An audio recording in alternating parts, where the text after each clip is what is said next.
ಅಕ್ಕಿ ರೊಟ್ಟಿಯ ಜೊತೆಗೆ ಈ ಚಿಕನ್ ಗ್ರೇವಿ ಕಾಂಬಿನೇಷನ್ ತುಂಬಾ ಸೂಪರ್ ಆಗಿ ಬಂದಿದೆ ನೋಡಿ.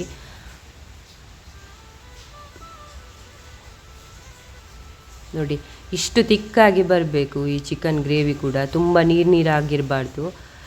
ಈ ರೊಟ್ಟಿಯ ಜೊತೆ ಅಥವಾ ಈ ಪರೋಟ ಯಾವುದಕ್ಕೆ ಕೂಡ ಈ ಕಾಂಬಿನೇಷನ್ ಇದು ಚಿಕನ್ ಗ್ರೇವಿ ತುಂಬಾ ಸೂಟ್ ಆಗ್ತದೆ. Hi, welcome back to my YouTube channel. ಇವತ್ತೊಂದು ಚಿಕನಿನ ಹೊಸ ರೆಸಿಪಿಯನ್ನು ಮಾಡ್ತಿದ್ದೇನೆ. ಅದನ್ನು ಹೇಗೆ ಮಾಡೋದು ಅಂತ ಒಮ್ಮೆ ನೋಡೋ ಬನ್ನಿ. ಅದಕ್ಕಿಂತ ಮುಂಚೆ ಯಾರೆಲ್ಲ ನನ್ನ ಚಾನಲನ್ನು ಸಬ್ಸ್ಕ್ರೈಬ್ ಮಾಡಲಿಲ್ಲ, ಒಂದು ಸಬ್ಸ್ಕ್ರೈಬ್ ಮಾಡಿ, ಪಕ್ಕದಲ್ಲಿರೋ ಬೆಲ್ ಬಟನನ್ನು ಒತ್ತಿ, ನನ್ನೆಲ್ಲ ನೋಟಿಫಿಕೇಷನ್ಗಳು ನಿಮಗೆ ತಲುಪ್ತದೆ.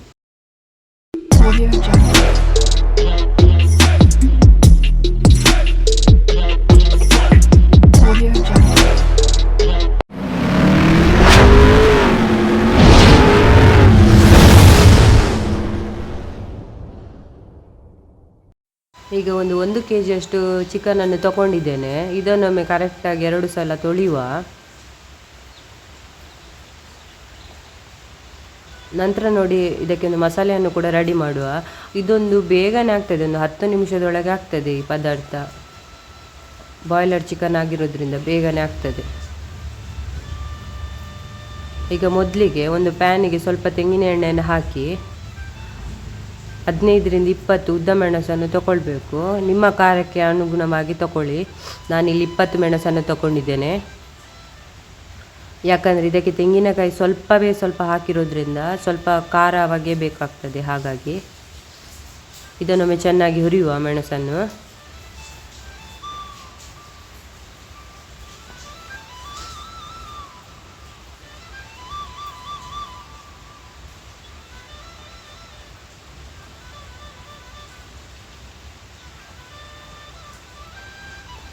ಮೆಣಸೆಲ್ಲ ಹುರಿದಾದ ನಂತರ ಒಂದು ಪ್ಲೇಟಿಗೆ ಹಾಕಿ, ನಂತರ ಇದೇ ಪ್ಯಾನಿಗೆ ಒಂದು ಪಲಾವ್ ಎಲೆ, ನಂತರ ಚಕ್ಕೆ, ಸ್ಟಾರ್ ಹೂವು ಮತ್ತು ಸ್ವಲ್ಪ ಸೋಂಪು ಕಾಳು, ಗಸಗಸೆಯನ್ನು ಕೂಡ ತಗೊಂಡಿದ್ದೇನೆ. ಅದಕ್ಕೆ 1 ಟೇಬಲ್ ಸ್ಪೂನಷ್ಟು ಈ ಕರಿಮೆಣಸನ್ನು ಕೂಡ ತಗೊಂಡಿದ್ದೇನೆ. ಈ ಗಿಡ್ಡ ಮೆಣಸು ಹಾಕದ ಕಾರಣ ಇದು ಖಾರಕ್ಕೆ ಬೇಕಾಗ್ತದೆ ಚಿಕನಿಗೆ, ಹಾಗಾಗಿ ನಾನು ತಗೊಂಡಿದ್ದೇನೆ. ನಂತರ ನೋಡಿ 5 ಟೇಬಲ್ ಸ್ಪೂನಷ್ಟು ಕೊತ್ತಂಬರಿ ಬೀಜವನ್ನು ಕೂಡ ತಗೊಂಡಿದ್ದೇನೆ. ಇದನ್ನು ಕೂಡ ಚೆನ್ನಾಗಿ ಒಮ್ಮೆ ಹುರಿಯುವ.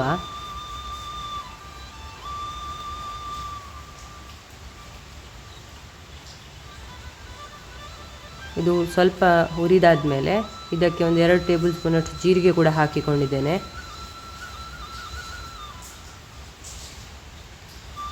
ನಂತರ ಒಂದು 1/4 ಟೀ ಸ್ಪೂನಷ್ಟು ಮೆಂತ್ಯ ಸಾಕಾಗ್ತದೆ, ಅದನ್ನು ಕೂಡ ಚೆನ್ನಾಗಿ ಹುರಿಬೇಕು. ನಂತರ ಒಂದು ಸ್ವಲ್ಪ ಸಾಸಿವೆ ಕೂಡ ತೊಗೊಂಡಿದ್ದೇನೆ, ಒಂದು ಅರ್ಧ ಟೀ ಸ್ಪೂನಷ್ಟು. ಬೇಡದವರು ಸ್ಕಿಪ್ ಮಾಡ್ಬೋದು. ನಂತರ ಒಂದು 5-6 ಎಸಳು ಬೆಳ್ಳುಳ್ಳಿ, ಇದನ್ನು ಕೂಡ ಹಾಕಿ ಚೆನ್ನಾಗಿ ಫ್ರೈ ಮಾಡ್ತಿದ್ದೇನೆ.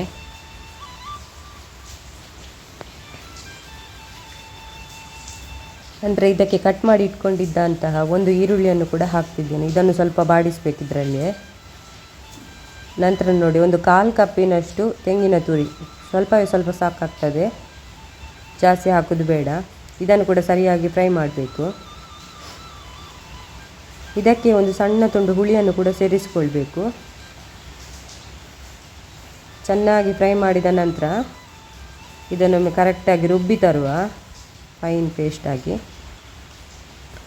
ನಂತರ ಇನ್ನೊಂದು ಪಾತ್ರೆಗೆ ಸ್ವಲ್ಪ ತೆಂಗಿನ ಎಣ್ಣೆಯನ್ನು ಹಾಕಬೇಕು, 2 ಟೇಬಲ್ ಸ್ಪೂನಷ್ಟು.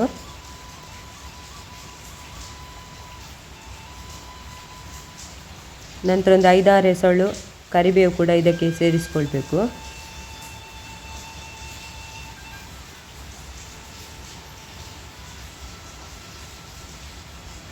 ಇನ್ನು ಇದು ಚೆನ್ನಾಗಿ ಫ್ರೈ ಆದ ನಂತರ ಇದಕ್ಕೆ ಒಂದು 3 ದೊಡ್ಡ ಈರುಳ್ಳಿಯನ್ನು ಕೂಡ ಕಟ್ ಮಾಡಿ ಹಾಕಿಕೊಳ್ತಿದ್ದೇನೆ. ಇದು ಕೂಡ ಒಮ್ಮೆ ಸರಿಯಾಗಿ ಎಣ್ಣೆಯಲ್ಲಿ ಬಾಡಲಿ.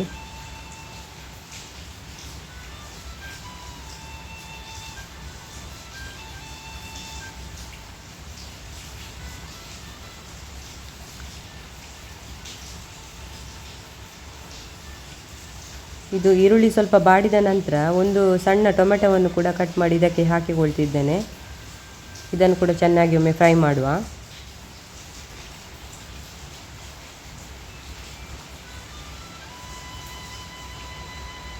ನಂತರ 1 ಟೇಬಲ್ ಸ್ಪೂನಷ್ಟು ಅರಶಿನ, ಇದನ್ನು ಹಾಕಿ ಒಮ್ಮೆ ಚೆನ್ನಾಗಿ ಮಿಕ್ಸ್ ಮಾಡುವ.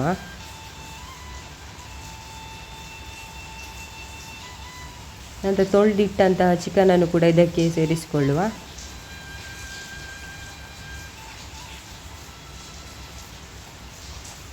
ಈ ಬಾಯ್ಲರ್ ಚಿಕನ್ ಆಗಿರೋದ್ರಿಂದ ಬೇಗನೆ ಬೇಯ್ತದೆ ಇದು. ಇದಕ್ಕೆ ಸ್ವಲ್ಪ ಕೂಡ ನೀರು ಹಾಕದೆ ಬೇಯಿಸಬೇಕು. ಇದು ಎಣ್ಣೆ ಹಾಕಿರೋದ್ರಿಂದ ಇದರ ಹಬೆಯಲ್ಲೇ ಬೇಯ್ತದೆ ಇದು. ನಂತರ ರುಚಿಗೆ ಬೇಕಾದಷ್ಟು ಉಪ್ಪನ್ನು ಹಾಕಿ ಬೇಯಲಿಕ್ಕೆ ಬಿಡುವ.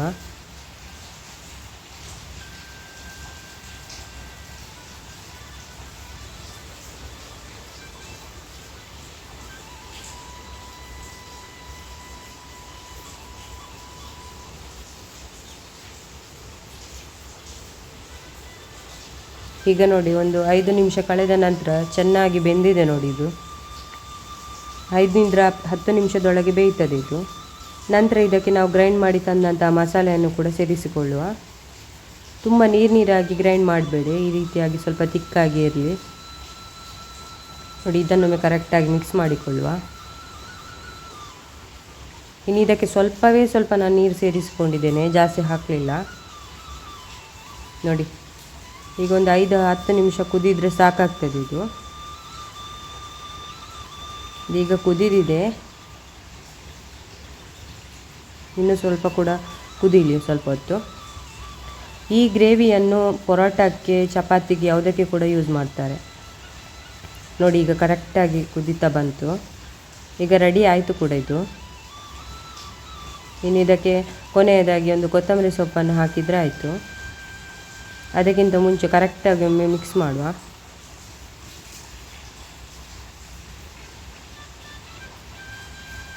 ತುಂಬಾ ಸ್ಪೈಸಿಯಾಗಿ ಬಂದಿದೆ ನೋಡಿ ಚಿಕನ್ ಗ್ರೇವಿ.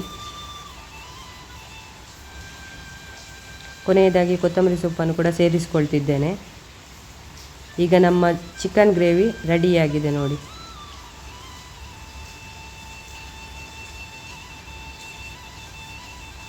ಇನ್ನು ನಮ್ಮ ಚಿಕನ್ ಗ್ರೇವಿಗೆ ಕಾಂಬಿನೇಷನ್ ಆಗಿಯೇ ಒಂದು ಅಕ್ಕಿ ರೊಟ್ಟಿ ಕೂಡ ಮಾಡ್ತಾ ಇದ್ದೇನೆ ನಾನು. ಅದಕ್ಕೆ ಏನೆಲ್ಲ ಬೇಕು ಅಂತ ಒಮ್ಮೆ ನೋಡುವ ನೋಡಿ. ಮೊದಲಿಗೆ ಬೆಳ್ತಿಗೆ ಅಕ್ಕಿಯನ್ನು ತಗೊಂಡಿದ್ದೇನೆ 2 ಕಪ್ಪಷ್ಟು. ಇದನ್ನೊಂದು 5 ಗಂಟೆಗಳ ಕಾಲ ನೆನೆಸಿ ಹಾಕಿದ್ದೇನೆ.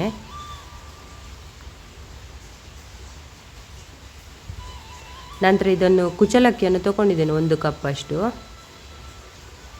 ಇದನ್ನು ಕೂಡ ಇದಕ್ಕೆ ಸೇರಿಸಿಕೊಳ್ಳುವ. ತೆಂಗಿನ ತುರಿ ಸ್ವಲ್ಪ ಜಾಸ್ತಿ ತಗೊಳ್ಬೇಕು. ನಾನಿಲ್ಲಿ 1 ಕಪ್ಪಷ್ಟು ತಗೊಂಡಿದ್ದೇನೆ ನೋಡಿ. ಮತ್ತು ರುಚಿಗೆ ಎಷ್ಟು ಬೇಕೋ ಅಷ್ಟು ಉಪ್ಪು ಹಾಕಿ ನುಣ್ಣಗೆ ರುಬ್ಬಿ ತರುವ ನೋಡಿ. ಇದು ಕೂಡ ತುಂಬ ತೆಳು ಕೂಡ ಆಗಬಾರ್ದು, ತುಂಬ ದಪ್ಪ ಕೂಡ ಆಗಬಾರ್ದು, ಈ ರೀತಿಯಾಗಿ ಬರಬೇಕು. ನಂತರ ಒಂದು ಪ್ಯಾನಿಗೆ ಎಣ್ಣೆ ಹಾಕದೆ ಈ ರೀತಿಯಾಗಿ ಹರಡುವ. ತುಂಬ ಹರಡುವುದು ಕೂಡ ಬೇಡ, ಸ್ವಲ್ಪ ಸ್ವಲ್ಪ ಹರಡಿದರೆ ಸಾಕಾಗ್ತದೆ ನೋಡಿ. ಇಷ್ಟೇ ಸಾಕಾಗ್ತದೆ ಹರಡಿದರೆ. ಈ ರೊಟ್ಟಿ ಜೊತೆ ಈ ಚಿಕನ್ ಗ್ರೇವಿ ಅಂತೂ ತುಂಬಾ ಸೂಪರ್ ಟೇಸ್ಟಾಗಿ ಬರ್ತದೆ. ಇದು ಅಂಗಡಿಯಿಂದ ತರುವ ಈ ಕೋಳಿ ರೊಟ್ಟಿಗಿಂತ ಈ ರೀತಿಯಾಗಿ ಮಾಡಿದರೆ ಕೂಡ ತುಂಬಾ ಟೇಸ್ಟಿಯಾಗಿರ್ತದೆ ನೋಡಿ. ಸ್ವಲ್ಪ ಹರಡಿದರೆ ಸಾಕು, ಬೇಗನೆ ಬೇಯ್ತದೆ. ತೆಂಗಿನಕಾಯಿ ತುರಿ ಎಲ್ಲ ಹಾಕಿರೋದ್ರಿಂದ ತುಂಬಾ ರುಚಿಯಾಗಿರ್ತದೆ ಈ ರೊಟ್ಟಿ. ಎಲ್ಲವನ್ನು ಕೂಡ ಮಾಡಿ ಆಯಿತು ನೋಡಿ. ಈಗ ನಮ್ಮ ಅಕ್ಕಿ ರೊಟ್ಟಿಯ ಜೊತೆ ಚಿಕನ್ ಗ್ರೇವಿ ಕಾಂಬಿನೇಷನ್ ತುಂಬಾ ಸೂಪರ್ ಆಗಿ ಬಂದಿದೆ. ತುಂಬಾ ತಿಕ್ಕಾಗಿ ಕೂಡ ಬಂದಿದೆ ನಮ್ಮ ಚಿಕನ್ ಗ್ರೇವಿ. ಇದೇ ರೀತಿಯಾಗಿರಬೇಕು, ತುಂಬಾ ರುಚಿಕರವಾಗಿರ್ತದೆ. ಹಾಗೆ ಇದನ್ನು ಎಲ್ಲ ಇದರ ಜೊತೆ ಕೂಡ ಸವಿಬೋದು, ಯಾಕಂದರೆ ನೀರ್ದೋಸೆಗೂ ಕೂಡ ಇದು ಸೂಟ್ ಆಗ್ತದೆ. ಈಗ ಇದನ್ನೊಮ್ಮೆ ತಿಂದು ನೋಡುವ ಹೇಗೆ ಟೇಸ್ಟ್ ಆಗಿದೆ ಅಂತ.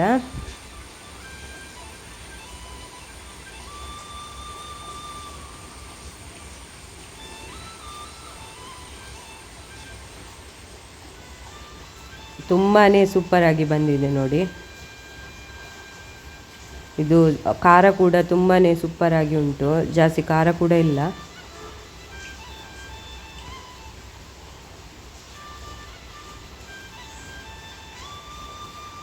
ನೋಡಿ. ಎಷ್ಟು ಒಳ್ಳೆಯದಾಗಿ ಬಂದಿದೆ. ನೀವು ಕೂಡ ಒಮ್ಮೆ ಟ್ರೈ ಮಾಡಿ ಫ್ರೆಂಡ್ಸ್. ಹಾಗೆ ಇವತ್ತಿನ ವ್ಲಾಗನ್ನು ಇಲ್ಲಿಗೆ ಎಂಡ್ ಮಾಡ್ತಿದ್ದೇನೆ. ಎಲ್ಲರಿಗೂ ಶುಭ ದಿನ.